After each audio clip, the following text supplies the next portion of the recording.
नमस्कार साथियों, कैसे हैं आप सभी। तक्षशिला एकेडमी के डिजिटल मंच पर मैं सत्येंद्र सिंह आपका हार्दिक स्वागत करता हूं। आज हम देखने वाले हैं राजस्थान चित्रकला का भाग 2, जिसमें हमने भाग प्रथम में देखा था मेवाड़ स्कूल को। और आपको बता दूं कि ये जो चित्रकला का जो टॉपिक है, इससे काफ़ी सारे क्वेश्चंस आपको देखने को मिलते हैं। और हमारी जो बात है वो थी चित्रकला के चित्रों को लेकर, जिसमें हमने मेवाड़ की बात की थी। और मेवाड़ में आप देखोगे तो मेवाड़ में आपने उदयपुर को देखा था, नाथद्वारा को देखा था, चावंड शैली को और देवगढ़ शैली को देखा था। ठीक है, आज हम जो चर्चा करने वाले हैं वो सारी चर्चा होगी आपके मारवाड़ चित्र शैली पर, ढूंढाड़ चित्र शैली पर और हाड़ौती चित्र शैली पर, जिनके अलग अलग और शैलियाँ हैं। जैसे कि आप जोधपुर शैली देखोगे, जैसलमेर शैली देखोगे, बीकानेर शैली देखोगे, अजमेर शैली देखोगे, किशनगढ़ शैली देखोगे। और मैं बात करूं ढूंढाड़ की, तो ढूंढाड़ में आप अजमेर शैली, जयपुर शैली की हम बात करेंगे, शेखावटी शैली की बात करेंगे, करौली शैली की बात करेंगे, उनियारा शैली की बात करेंगे। ठीक है, यहाँ तक की बात है हम पहले कर भी चुके थे। और लास्ट में बचेगा हाड़ौती, जिसमें आपके कोटा और बूंदी के साथ में दुगारी शैली की हम बात करते हैं। तो चलिए शुरू करते हैं। और कुछ आज थोड़ा सा इनोवेशन करके मैं ये लेके आया हूँ कि आपको कुछ चीज़ें चित्रात्मक रूप से आपको याद रह जाए। चलें, तो आज का हमारा पहली स्लाइड ये रही।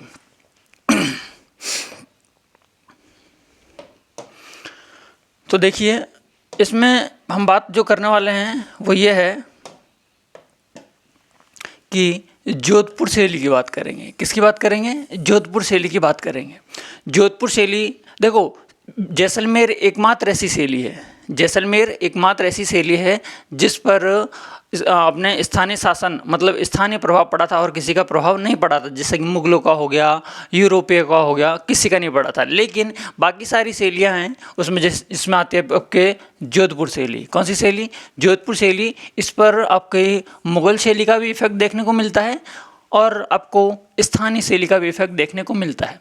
इस स्लाइड में जितने सारे जो फैक्ट हैं वो फैक्ट हैं जो एग्जाम में पूछे गए हैं। तो जो क्रीम कंटेंट है वो मैं आपके सामने लेकर आया हूँ। तो इसमें आपसे मैच करने के लिए एक बार क्वेश्चन पूछा जाता है कि बादाम सी आंखें किस शैली की विशेषता हैं। तो मैंने देखो बादाम भी बना दिए हैं आपको याद रखने के पॉइंट ऑफ व्यू से, और आंखें भी बना दी हैं। तो आपको याद रहेगा कि जब हम जोधपुर जाएंगे तो बादाम को किससे देखेंगे? आंखों से देखेंगे। तो एक तरह का आपको चित्रात्मक दिमाग में एक इमेज सेट हो जाएगी आपके, कि आपसे पूछा जाए कि बादाम सी आंखें किस शैली की विशेषता हैं, तो आप एक बार में आंसर दे दोगे कि जोधपुर की है। चलो मुझे एक कमेंट करके बताना कि मीनाकृत सी आंखें, मीनाकृत सी आंखें किस शैली की विशेषता है। कमेंट बॉक्स में इसका आंसर ज़रूर देना। ठीक है, आगे चलते हैं। सर्वाधिक विकास हुआ था राव मालदेव के समय। ठीक है, राव मालदेव के समय इस जोधपुर शैली का सर्वाधिक विकास हमें देखने को मिलता है। इसके बाद बात कर रहे हैं कि जोधपुर शैली का जो चित्र है वो कौन सा चित्र है। तो ध्यान रखना, ये क्वेश्चन पूछा भी गया है, उत्तराध्यान सूत्र, जो कि 1500 ईस्वी में चित्रित किया गया था। बहुत बहुत इंपॉर्टेंट है, इस चीज़ को आप याद रखना। ठीक है, देखो, जो मारवाड़ शैली है, मारवाड़ में सबसे पहले मुगलों की अधीनता जो स्वीकार की थी वो मोटा राजा उदय सिंह ने की थी। इसीलिए इस शैली पर मुगल का जो प्रभाव है मोटा राजा उदय सिंह के समय पड़ता है। इसीलिए हम इसको क्या कहते हैं? जोधपुर शैली को मुगल शैली और स्थानीय शैली का मिश्रण कहते हैं। ठीक है, आगे बढ़ते हैं। यहाँ का जो बेस्ट चित्र है वो है महाराजा सूर सिंह के समय, भगवत पुस्तक प्रकाश और ढोला मारो।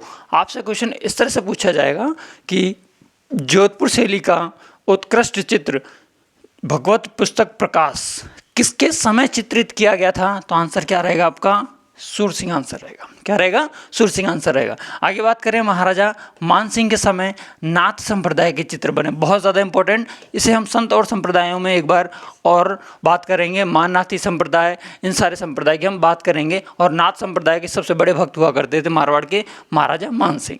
ठीक है क्या? आगे बात करें, चोखेलाव के भित्ति चित्रण राव मालदेव की सैनिक रुचि को किसके? मालदेव की। कैसे? चोखेलाव के भित्ति चित्रण क्या होते हैं? जैसे कि आज के पॉइंट ऑफ व्यू से बताऊं मैं, तो वॉल पेंटिंग को हम क्या कहते हैं? भित्ति चित्रण कहते हैं। तो आपसे एक क्वेश्चन पूछा गया है कि चोखेलाव के भित्ति चित्रण किस शैली की विशेषता है, तो आपको हो गई सर जोधपुर शैली की विशेषता है। ठीक है, जोधपुर ना आए तो मारवाड़ पूछे कहे तो भी आपका आंसर सही होगा। इसके बाद में ये पूछ लिया जाए कि चोखेलाव के भित्ति चित्रण मालदेव की किस रुचि की का वर्णन करते हैं? तो ध्यान रखना, सैनिक रुचि का वर्णन करते हैं। क्लियर है बात? आगे बढ़ते हैं। सबसे ज़्यादा इंपॉर्टेंट फिर ये रहा, मैं कह रहा हूँ ना आपके लिए, मैं ये जो सारा लेके आया हूँ वो सारा कंटेंट एकदम क्रीम कंटेंट है। होने को बहुत सारी चीज़ें हैं, लेकिन ये वो चीज़ें हैं जो एग्जाम में पूछी गई हैं। ये पूछा गया है कि हुक्का पीते हुए स्त्री का चित्रण, हुक्का पीते हुए स्त्री का चित्रण किस चित्र शैली में चित्रित किया गया है? तो आंसर आ जाएगा आपके जोधपुर शैली। और ये किसने किया चित्रण, ये पूछ लिया जाए तो ध्यान रखना शिवदास ने। ठीक है क्या? शिवदास ने। और आपसे ये भी क्वेश्चन पूछा गया है कि राम रावण के युद्ध का वर्णन किस शैली में? जोधपुर शैली में। सप्तसती के दृश्यों का वर्णन किस शैली में? आपके जोधपुर शैली में। ठीक है। इसके बाद में चित्रकार तो इम्पोर्टेंट है ही, ध्यान रखना हर चित्र शैली में चित्रकार और स्वर्णकाल उसके इम्पोर्टेंट रहते हैं। चित्रकार की बात करें तो वीर जी, छज्जू भाटी, शिवदास भाटी। देखो वीर जी तो आपको इम्पोर्टेंट याद रखनी है, वीर जी और छज्जू भाटी ये तो आपको याद रखना ही है। इसके बाद में आपको हुक्का पीते हुए जो स्त्री है उसका चित्रण किसने किया? शिवदास। तो ये शिवदास तो आपको याद हो ही जाएगा। इसके बाद में रहेगा भूत भाटी, किशनदास और शंकरदास। ठीक है। होने को तो और भी सारे चित्रकार हैं, लेकिन हमें मुख्य रूप से इन 4-5 चित्रकारों के नाम याद रखने हैं। वीर जी, छज्जू भाटी, शिवदास, भूत भाटी, किशनदास और शंकरदास। क्लियर है बात? आगे बढ़ते हैं। तो ये जोधपुर शैली, वैसे इसको बहुत समराइज किया गया, मैंने इसको इतना समराइज कर दिया गया है कि यदि कोई व्यक्ति कुछ भी नहीं पढ़े शैली में से और इतनी एक स्लाइड को पढ़ के चला जाएगा तो इतनी गारंटी है मेरी कि 100% में से 90% वो क्वेश्चन आपके लगा लेगा। ठीक है। कोई एक आधे क्वेश्चन बाहर निकल जाए तो बात अलग है। और इन सारी चीज़ों की PDF आपको प्राप्त करनी है तो आप हमारे Telegram channel Takshashila academy Udaipur पर जाकर प्राप्त कर सकते हो, जिसकी लिंक मैं आपके वीडियो के डिस्क्रिप्शन में डाल दूंगा। इसको पढ़ने से पहले इसका पार्ट 1 मेवाड़ स्कूल को ज़रूर पढ़ लेना। बात कर रहे हैं हम बीकानेर शैली की। किस शैली की बात कर रहे हैं? बीकानेर शैली की। बीकानेर शैली में क्या है? तो सबसे प्राचीनतम ग्रंथ भगवत पुराण राजा राय सिंह के समय चित्रित हुआ था, ये ध्यान रखना। आपसे पूछ लिया जाए, चलो एक क्वेश्चन आपके लिए मैं ये डाल रहा हूँ कि मेवाड़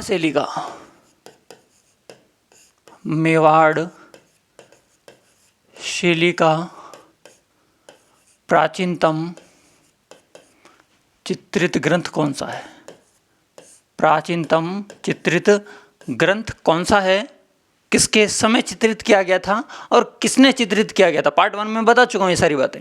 ठीक है। तो बीकानेर की बात कर रहे हैं तो सबसे प्राचीनतम ग्रंथ है आपके भागवत पुराण या भगवत पुराण राजा राय सिंह के समय। किसके समय? राजा राय सिंह के समय। पहला क्वेश्चन। मुगल शैली का इफेक्ट पड़ा था राव कल्याणमल के समय। दूसरा क्वेश्चन, किसके समय मुगल शैली का इफेक्ट पड़ा है? तो मैं ये कह सकता हूँ कि इस पर भी किसका इफेक्ट पड़ा है? मुगल शैली का इफेक्ट इस पर भी देखने को मिलता है। स्वर्णकाल आपको बहुत अच्छे से याद कर रखना है। किसी भी शैली का स्वर्णकाल आपको बहुत अच्छे से याद रखना है। ध्यान रखना बीकानेर शैली का जो स्वर्णकाल है वो है आपके अनूप सिंह का स्वर्णकाल। इंपॉर्टेंट मार्क करना है इसको, अनूप सिंह का स्वर्णकाल। और आगे हम बात करेंगे तो पूर्णतः राजस्थानी शैली किसके समय बनी थी? तो महाराजा सुजान सिंह के समय बनी थी। किसके समय? महाराजा सुजान सिंह के समय यह शैली पूर्णतः राजस्थानी शैली बन गई थी। मतलब मैं ये कह सकता हूँ कि इस शैली से मुगल शैली का इफेक्ट क्या हो गया? खत्म हो गया। मुगल शैली का इफेक्ट कम हो गया, खत्म हो गया। इसके बात करें इस शैली की, बीकानेर शैली की निजी विशेषता क्या है? तो वो है आपकी उस्ता कला या आपके हस्तशिल्प में मैं आपको इसके ऊपर चर्चा करूंगा। उस्ता कला देखो ये रहा, इस तरह का ऊंट होता है, उसके ऊपर क्या की जाती है? चित्रकारी। आज की बात करें तो जो बॉयज़ होते हैं ना कटिंग करवाते हैं तो पीछे कुछ भी लिखवा देते हैं, इस तरह से कटिंग करवाना। तो ये सारी चीज़ें आज की उस्ता कला है। पहले उस्ता कला ऊँटों पर की जाती थी, आज ह्यूमन बींग्स पर की जाती है ना। बाल कटिंग की जो हेयर स्टाइल होती है ना उसी के हिसाब से उस्ता कला होती थी। तो उस्ता कला में आपको देखोगे तो उस्ता कला के लिए 2 परिवार फेमस हैं। एक तो है उस्ता परिवार और एक है मथेरण परिवार। मथेरण परिवार। और पूछे गए क्वेश्चन यहाँ से दोनों से, ये क्वेश्चन हस्तशिल्प कम चित्रकला का क्वेश्चन बनता है कि हिजामुद्दीन उस्ता का संबंध किस शैली से है? तो आपका आंसर आ जाएगा बीकानेर शैली। और कला पूछे तो उसका कला आपको पता चल जाएगी। चलो एक कमेंट ये करना कि ये जो अजमेर की जो दरगाह है, ख्वाजा मोइनुद्दीन चिश्ती की जो दरगाह है, उस पर सोने की नक्काशी से जो कार्य किया है, किसने किया है? इतना मैं हिंट बता देता हूँ, उस्ता परिवार में से किसी ने किया होगा जिन्हें पद्मश्री भी मिला हुआ है। ठीक है, देखते हैं इसमें चित्रकार कौन कौन हैं। रुकनुद्दीन, साहिबुद्दीन, कायम खां, हिसामुद्दीन, मुन्ना, मुकुंद, चंदू और राम किशन। अब सुनना, इसमें देखने वाला एक बात क्या है कि हिसामुद्दीन उस्ताद, साहिबुद्दीन, कायम खां और हिसामुद्दीन उस्ताद तक, ये सारे लोग उस्ता परिवार के हैं। किस परिवार के हैं? उस्ता परिवार के हैं। जबकि एक बार क्वेश्चन ये पूछा गया था, मुन्ना, मुकुंद और चंदू ये किस परिवार के हैं? तो ध्यान रखना, ये मथेरण परिवार के हैं। ये किस परिवार के हैं? मथेरण परिवार के। क्वेश्चन पूछा गया। आगे बात करते हैं, इसका प्रभाव, इस पर किसका प्रभाव पड़ा है? इस पर मुगल शैली का पड़ा है। हाँ बिल्कुल पड़ा है सर, लिखा हुआ है। जैन शैली का पड़ा है। शॉर्ट नोट्स बनाओ तो यहाँ पे ये लिख दिया करो, जैन शैली। इसके बाद में किसका पड़ा है? उत्तर शैली का, उत्तर शैली का। और इसके बाद में किसका पड़ा है? कांगड़ा शैली का। तो आप यहाँ पे लिख सकते हो कांगड़ा शैली। तो आपको ये पता चल गया कि इस लाइन को हम ऊपर भी लिख सकते थे। इसके बाद शॉर्ट नोट्स बनाओगे तब आप एक नाम याद रखोगे, राय सिंह, एक कल्याणमल और एक अनूप सिंह। ठीक है, ये सारी बातें हो गई। अब इसमें सबसे जो इम्पोर्टेंट चीज़ है, जो कि सबसे नीचे लिखी हुई है, वो ये रही। जैसे कि मैंने ये पेंटिंग बनाई, ये पेंटिंग बनाई और इस पेंटिंग के नीचे मैं क्या करूँगा, लिख दूंगा कि भाई मेरा नाम है। जैसे मैंने लिख दिया, ये मैं नाम लिख दिया सत्येंद्र और डेट डाल दी 30 जनवरी 2000। मतलब यहाँ के जो चित्रकार थे अपनी पेंटिंग के नीचे, अपने चित्र के नीचे अपने नाम और तिथि को अंकित करते थे। और एक क्वेश्चन पूछा गया है कि किस शैली के चित्रकार अपने चित्र के नीचे नाम एवं तिथि अंकित करते थे? तो वो थे बीकानेर के। इसीलिए मैंने एक इमेज भी डाल रखी है, योर सिग्नेचर विद डेट्स। तो आप कैसे कह सकते हैं? Name and date, name and date किस चित्र शैली की विशेषता है? बीकानेर चित्र शैली की चित्रकारों की ये निजी विशेषता। आगे बढ़ते हैं अगली स्लाइड की ओर। अगली स्लाइड, अगला ये जो है वो काफ़ी इंपॉर्टेंट है, किशनगढ़ शैली। और किशनगढ़ शैली से काफ़ी सारे क्वेश्चंस आपको देखने को मिलते हैं।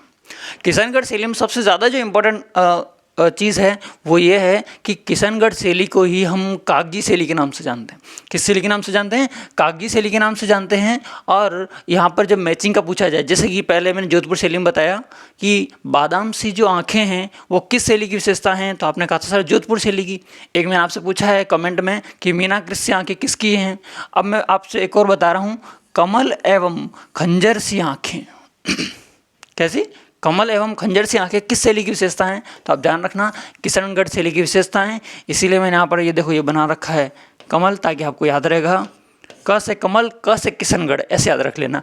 और कमल को किससे काटा जा रहा है? खंजर से काटा जा रहा है। किससे काटा जा रहा है? खंजर से काटा जा रहा है। तो आप इस तरह से इसको भी याद रख सकते हो। ठीक है, कमल को किससे क से कमल, क से किशनगढ़, क से कमल और ख से खंजर। खंजर से किसको काटा जा रहा है? कमल को काटा जा रहा है। इसका जो स्वर्ण काल है वो सावंत सिंह का काल है। खंजर से कमल को काटना मिले तो कौन नहीं काटेगा? तो कहेंगे सभी काटेंगे। तो सभी से हो गया सावंत सिंह। ठीक है, इसके चित्रकार बहुत इंपॉर्टेंट है, मोर ध्वज, निहालचंद, सूर्य ध्वज। ध्यान रखना, लगभग, मैं ये नहीं कह रहा 100%, जिनके पीछे ध्वज मिलेगा वो आपके किशनगढ़ शैली से संबंधित होंगे। तो मोर ध्वज, निहालचंद, सूर्य ध्वज, लाडलीदास, रामनाथ, धन्ना और भवरा। इसमें से भी इंपॉर्टेंट पूछा जाए आपसे तो 1, 2, 3 और 4। ठीक है, ये आपके इंपॉर्टेंट रहेंगे। इस पर ये किससे प्रभावित है? किशनगढ़ शैली, कांगड़ा शैली और ब्रिज शैली या ब्रिज साहित्य से ये प्रभावित शैली है। और बात करें इसको प्रकाश में लाने का, सर बहुत बहुत इंपॉर्टेंट पूछा गया है कि डॉक्टर फैयाज अली का संबंध किस शैली से है? तो आपका आंसर आ जाएगा किशनगढ़ शैली से। क्लियर है? आगे बात करें प्रमुख चित्रों के बारे में। इसका प्रमुख चित्र और कुछ याद हो ना हो, स्टार्टिंग में जो सबसे पहले चलता था वो ये पूछा जाता था कि बनी ठनी जो चित्र है किस चित्र शैली का चित्र है? तो आपको आंसर आता है कि किशनगढ़ शैली का। किसने बनाया? निहालचंद ने बनाया। और इसी बनी ठनी पर 5 मई, डेट याद रखना, 5 मई 1973 को, 5 मई 1973 को इस पर एक डाक टिकट जारी किया गया है। आप मुझे बताएं कितने रुपए का, कितने रुपए का डाक टिकट जारी किया, ये आप कमेंट बॉक्स में करें। और ध्यान रखना, इसी को ही एरिक डिक्सन ने भारत की मोनालिसा कहा है। किसने कहा है? एरिक डिक्सन ने क्या कहा है? भारत की मोनालिसा। मोनालिसा एक विश्व में एक पेंटिंग है, उससे इसकी तुलना की गई है किसकी? बनी ठनी की। और आपसे पूछ ले नारी सौंदर्य, नारी सौंदर्य का वर्णन भी आपके किशनगढ़ में मिलता है। किसमें? अब एक बात बताओ, कोई लोग बनी ठनी मतलब कोई बन ठन के निकलता तो कौन? व्यक्ति, आदमी तो नहीं निकलता है, नर तो नहीं निकलता, निकलती कौन है? नारी। तो इससे आपको पता चल जाएगा कि नारी सौंदर्य का वर्णन है। और एक बात बताओ, जो नाक बन ठन के निकलेगी तो नाक का भी तो आभूषण पहनेगी लेडीज। जो नारी है वो किसका आभूषण पहनेगी? नाक का आभूषण पहनेगी। और ये क्वेश्चन पूछा गया है कि वेश्री का चित्रण, वेश्री क्या है? ध्यान रखना, नाक में पहने जाने वाला एक आभूषण है। आभूषण का भी क्वेश्चन हो गया ये। तो वेश्री नामक नाक के आभूषण का चित्रण किस शैली में देखने को मिलता है? आपका आंसर आ जाएगा किशनगढ़ शैली में। ठीक है क्या? आपको सारी चीज़ें क्लियर हो गई होगी। ये सारी चीज़ें क्लियर हो गई हैं तो एक बार कमेंट बॉक्स में फटाफट से कमेंट कर दें कि सर सारी चीज़ें क्लियर हैं। आगे बढ़ते हैं अगली स्लाइड की ओर। जैसलमेर शैली, मैंने अभी बताया था पूर्णतः राजस्थान शैली। इससे क्वेश्चन कोई बने या ना बने, यहाँ से क्वेश्चन बनता है कि पूर्णतः राजस्थानी शैली कौन सी है, तो वो आपकी शैली है जैसलमेर शैली। स्वर्णकाल आपको याद रखना है मूलराज द्वितीय का समय। किसका समय? मूलराज सेकंड का। देखो स्थान को क्या बोलते हैं? पूर्णतः स्थान, मतलब स्थान नहीं है, कौन सी होगी? राजस्थानी शैली होगी। कैसी होगी? पूर्णतः राजस्थानी शैली का हो तो भी आपका आंसर क्या रहेगा? यही रहेगा। और राजस्थान क्या है? हमारा मूल प्रदेश है। कैसा प्रदेश है? हमारा मूल प्रदेश है। और मूल प्रदेश से आपको नाम याद आ जाएगा मूलराज द्वितीय। क्या याद आ जाएगा? मूलराज द्वितीय। ऐसे याद करने के तरीके हैं आपके। ठीक है। और जैसलमेर आती है तो आपको अच्छे से पता है जैसलमेर में जो लव स्टोरी आपको मिलती है, लव स्टोरी मिलती है, वो मिलती है आपकी किसकी? महेंद्र और मूमल की। महेंद्र और मूमल की। ठीक है। आप मुझे कमेंट करें कि ये महेंद्र जो राजकुमार था वो किस राज्य का था, है ना? किस राज्य का था? और एक बात और बताना कि ये जो मूमल की मेडी है, मूमल की जो मेडी है वो किस नदी के किनारे बनी हुई है? नदी का क्वेश्चन है, मूमल की मेडी किस नदी के किनारे बनी है? फटाफट कमेंट में इसका आंसर देना। सर्वाधिक चित्रण लोद्रवा की राजकुमारी मूमल। इसलिए तो मैंने मूमल के बारे में नहीं पूछा, किसके बारे में पूछा है? महेंद्र के बारे में पूछा है। ठीक है ना? इंटरनेशनल लव स्टोरी शायद ये है ना, इतना और हिंट दे रहा हूँ आपको, इंटरनेशनल लव स्टोरी है। संरक्षण प्राप्त था हर्राज, महाराजा हर्राज का, अक्षय सिंह का और मूलराज का तो होना ही है, क्योंकि मूलराज का समय इसका क्या है? गोल्डन पीरियड है। जैसलमेर शैली में आपको इतना सा याद हो जाता है तो काम हो जाएगा। कुछ याद रहे ना रहे, आपको जैसलमेर से मूमल याद रह जाएगी, पूर्णतः स्थानीय शैली याद हो जाएगी। स्थानीय मतलब राजस्थान, राजस्थान हमारा मूल राज्य है, इसलिए मूल राज्य है, इसलिए मूलराज सेकंड। ओके, बढ़ते हैं अगली स्लाइड की ओर। अगली है अजमेर शैली। कोई ज़्यादा दिक्कत वाली बात नहीं है।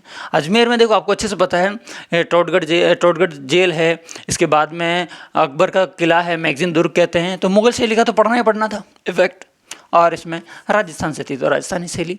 और लास्ट में ये आपको बस इतना सा कन्फ्यूज कर सकता है कि अजमेर शैली में क्या जैन शैली का इफेक्ट पड़ा? यस, इफेक्ट पड़ा है, या जैन शैली का मिश्रण देखने को मिलता है। इसमें और कुछ याद नहीं रखना है, एक ही पॉइंट लिखा है मैंने और एक ही पॉइंट आपके काम का सबसे ज़्यादा है। उसना और साहिबा नाम की दो महिला चित्रकार किस शैली से संबंधित हैं? आपका आंसर आ जाएगा अजमेर शैली से। किससे? अजमेर शैली से। अब चलते हैं नागौर शैली की ओर।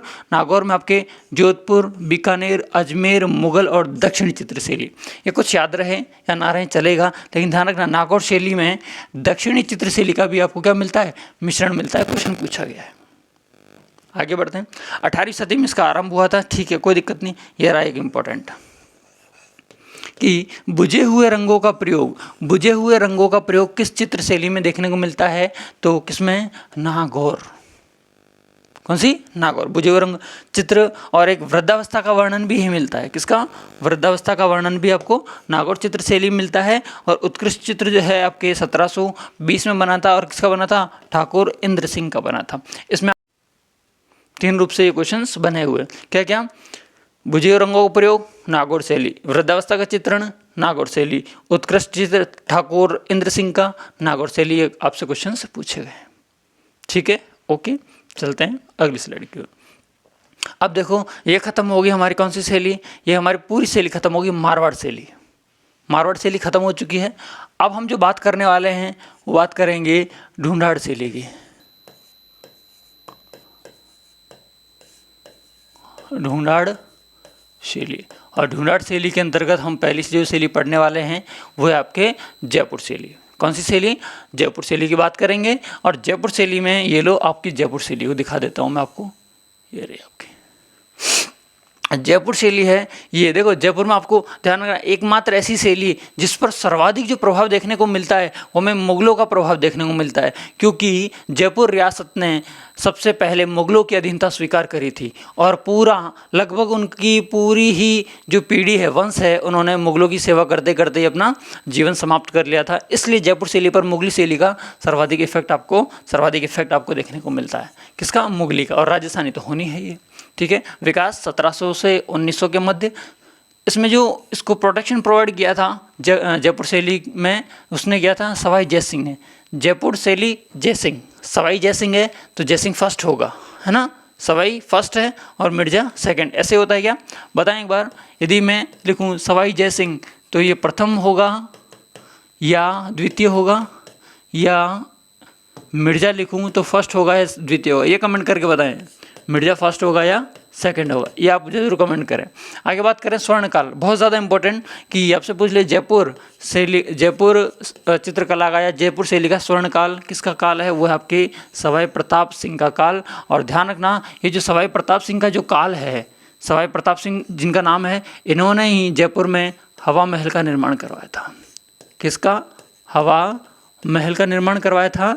मुझे ये बताएं, इस हवा महल में कितनी खिड़कियां हैं? इस हवा महल में कितनी खिड़कियां हैं? आप ये कमेंट बॉक्स में मुझे कमेंट करेंगे, ठीक है। आगे बात करते हैं चित्रण। रामायण, महाभारत, शिकार के युद्ध, पशु पक्षियों की लड़ाई, कृष्ण लीला, हास्य की विविधता, इंपॉर्टेंट है ये। गार्डन्स और हाथियों की लड़ाई, ये एक थोड़ा सा देखो, वो है हास्य की विविधता, मतलब हास्य ऐसा होता है, एक काटने वाला जैसा यंत्र होता है हाशिया, ठीक है ना। ये है हाथियों की लड़ाई, जिसका चित्रण किसने किया है? लालचंद ने किया है। तो आपको एक चित्रकार और याद हो गया, लालचंद, ठीक है क्या। आगे बढ़ते हैं चित्रकार में और कौन कौन इंपॉर्टेंट हैं? साहिब राम, मोहम्मद शाह, शालिग्राम, त्रिलोक, रघुनाथ, घासीराम, लक्ष्मण दास, गोपाल दास और लालचंद तो ऊपर आ गया। इसमें से आपको डैम श्योर होके देखो, एक तो साहिब राम, मोहम्मद शाह और शालिग्राम, इनको तो आपको याद रखना ही रखना है। और लालचंद तो आपको वैसे याद हो जाएगा, क्यों? किसके लिए है ये? हाथियों की लड़ाई का चित्रण किसने किया है? लालचंद ने किया।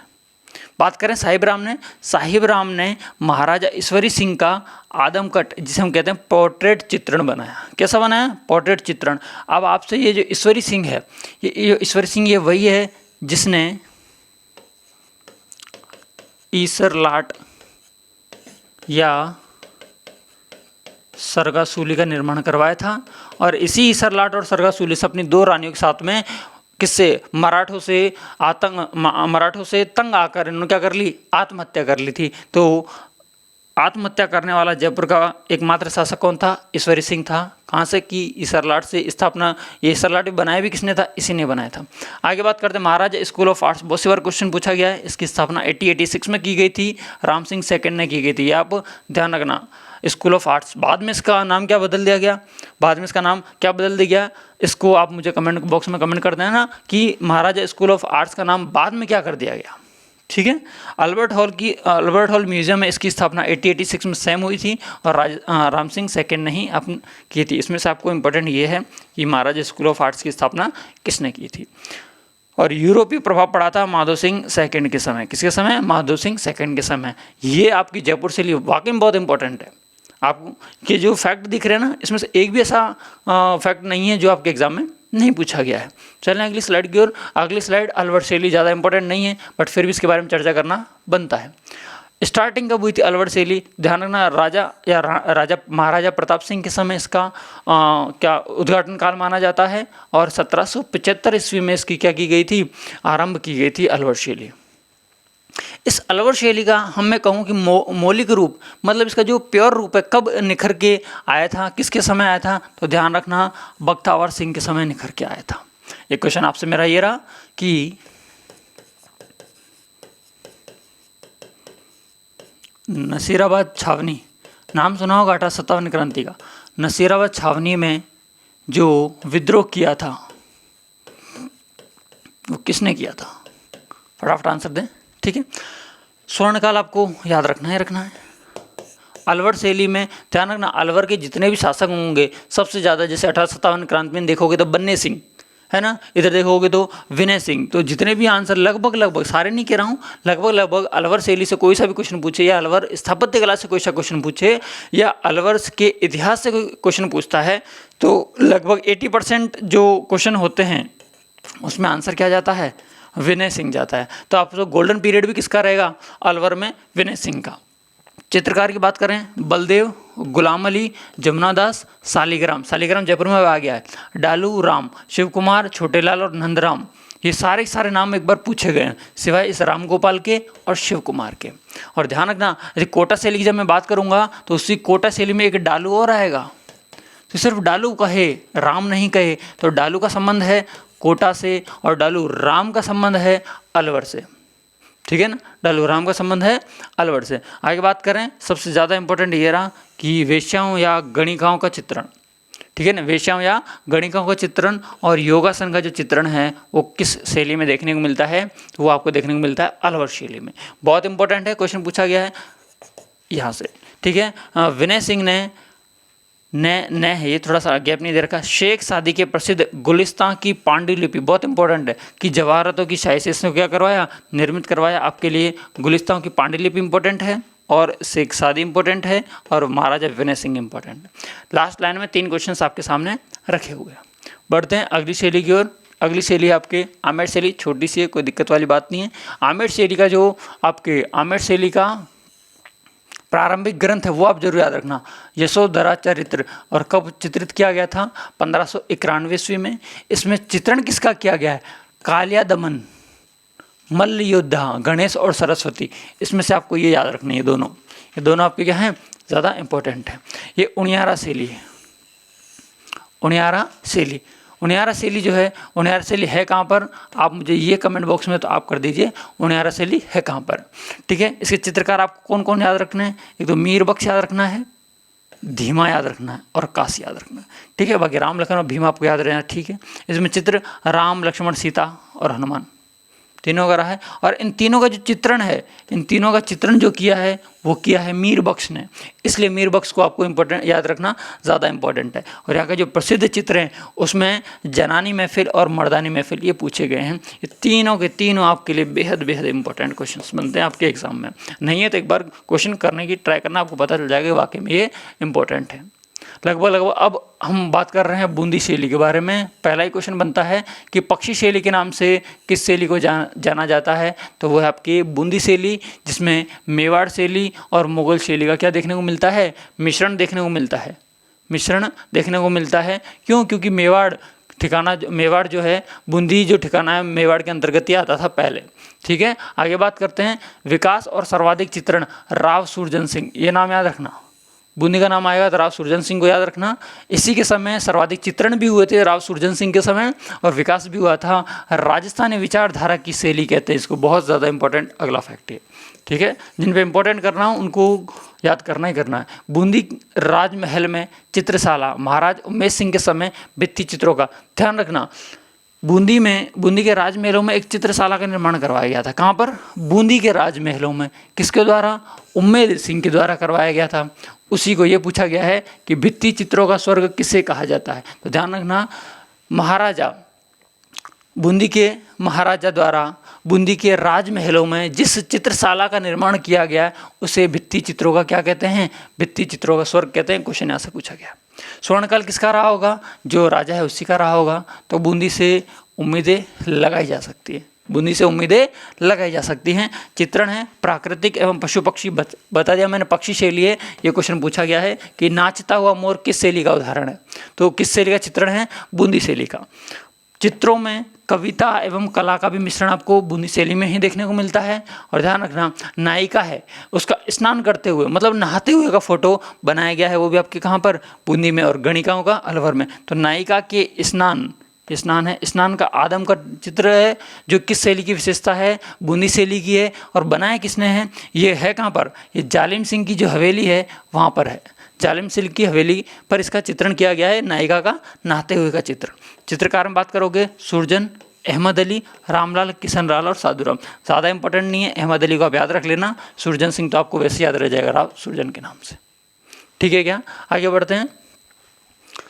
कोटा शैली, कोटा में तो देखो आपको बूंदी शैली तो दिखने को मिलेगी और मुगल शैली तो लगभग मुगल शैली सब में ही आई है जैसलमेर को छोड़कर। ठीक है, राम सिंह के समय स्वतंत्र रूप किसके समय आया, राम सिंह के समय आया। कब आया, 1661 से 1705 के समय। ये बहुत इंपॉर्टेंट है कि वल्लभ संप्रदाय का इफेक्ट पड़ा था कि नहीं पड़ा था, वो कोटा शैली पर बिल्कुल पड़ा था। ठीक है, स्वर्णकाल की बात करें तो उम्मेद सिंह, और देखो अभी हमने थोड़ी देर पहले बताया है उम्मेद सिंह का बूंदी पर पड़ा है तो कोटा पर पढ़ना स्वाभाविक है, तो एक नाम को दो जगह याद करने की ज़रूरत नहीं है। तो उम्मेद सिंह कोटा में भी है और उम्मेद सिंह बूंदी में भी है, और इन्हीं के काल में सर्वाधिक चित्रण भी आपको देखने को मिलते हैं। और मैंने कहा था कि कोटा आएगा तो मैं डालू बताऊंगा, ना कि डालू राम आते ही अलवर आपको आंसर करना है। तो डालू राम, लच्छी राम, नूर मोहम्मद, ये तीनों क्वेश्चन पूछे गए हैं कि डालू, लच्छीराम और नूर मोहम्मद का संबंध किस चित्र शैली से है, आंसर आ जाएगा कोटा चित्र शैली से। बात करते हैं, ये जो डालू नाम का जो चित्रकार है उसने 1768 ईस्वी में रागमाला सेट की रचना की थी। किसकी, रागमाला सेट की, जो कोटा शैली का सबसे बड़ा रागमाला सेट है। ठीक है क्या, आगे बात करते हैं। रागमाला सेट में ये रहा इंपॉर्टेंट, रानियों एवं नारियों को क्या करते हुए दिखाया गया है, शिकार करते हुए दिखाया गया है। और एक क्वेश्चन पूछा गया है कि रानियों और नारियों को शिकार करते हुए दिखाया गया है ये किस चित्र शैली में, तो आपको ध्यान रहेगा कोटा चित्र शैली में। ये रानियाँ नारियाँ क्या कहती थी कि मार डालूंगी, तो डालू से आपको ये भी याद हो जाएगा कि डालू इसका चित्रकार भी है। ठीक है, और रागमाला सेट। ठीक है, प्रमुख उदाहरण है झाला की हवेली, पूछा जा सकता है कि झाला की हवेली किस शैली का उदाहरण है, तो आपका आंसर रहेगा कोटा शैली का। और आज की लास्ट स्लाइड आपके सामने अन्य महत्वपूर्ण तथ्यों के रूप में है, ज़्यादा कोई दिक्कत वाली बात नहीं है। कुछ चितेरे हैं, उनके नाम हैं, जैसे कि नीड का चितेरा। अब एक बात बताओ, हमें किसकी नीड है अभी, आप कहोगे सर नौकरी की। हर नौकरी पढ़ाई से मिलती है या किससे मिलती है, भाग्य से मिलती है। तो नीड हमें किसकी, भाग्य की, ऐसे याद रखो। तो आपको याद हो जाएगा नीड का चितेरा सौभाग्यमल, और भाग्य भी कैसा होना चाहिए, अच्छा होना चाहिए, तो सौभाग्यमल गहलोत। भैंसों का चितौरा, देखो भैंस, जो लोग गांव में रहते हैं उनको भैंसों को, जैसे कि अपने पूर्वज जो थे उनको भैंसों को पालने में क्या आता था, परम आनंद आता था, है ना, क्या आता था, परमानंद। तो भैंसों का चितौरा परमानंद गोयल, और इसे ही आधुनिक चित्रकला का क्या कहते हैं, जनक कहते हैं, father of modern art. Father of modern art किसे कहते हैं, परमानंद गोयल को। और भीलों का चितौरा, देखो भीलों के बाद भील को आपको पता होगा कि गोवर्धन पर शस्त्र पूजा नहीं करते, तो गोवर्धन लाल बाबा, इस तरह से आप याद हो जाएगा। और ये कहाँ के, राजसमंद के। इनका जो चित्र है, ये पूछा गया है कि गोवर्धन लाल बाबा का चित्र क्या है, तो इन्होंने बारात का चित्रण किया है। किसका, एक जाति की बारात है उसका चित्रण किया है। युग पुरुष के रूप में कृपाल सिंह शेखावत को, ब्लू पोट्री का जादूगर कृपाल सिंह शेखावत को कहते हैं। कुछ अलग फैक्ट हैं, ये अलग फैक्ट कुछ नहीं है, ये लोग कहाँ के मैचिंग करवा सकता है कि देवकी नंदन शर्मा अलवर के हैं, भूर सिंह धुंधले गांव बीकानेर के हैं, मास्टर कुंदन लाल मिस्त्री उदयपुर के हैं, परमानंद गोयल कोटा के हैं, राम गोपाल विजयवर्गीय बालेर सवाई माधोपुर के। ठीक है, ये सारी चीज़ें आपको क्लियर हो गई। तो मेरा इतना मानना है कि आपके फर्स्ट पार्ट और सेकंड पार्ट, ये दोनों पार्ट यदि आपने देख लिए हैं, तो आपकी चित्रकला का 90% कोर्स आपके कंप्लीट हो चुका है। ठीक है क्या, तो चलते हैं इसी वीडियो के साथ में मैं आपसे लेता हूँ विदा। वीडियो कैसा लगा है कमेंट के माध्यम ज़रूर बताएं, और हर बार की तरह जितना प्यार दिया जाता है उतना प्यार दिया जाए, और चैनल को सब्सक्राइब करें, वीडियो को लाइक करना ना भूलें। आज के लिए इतना ही, धन्यवाद।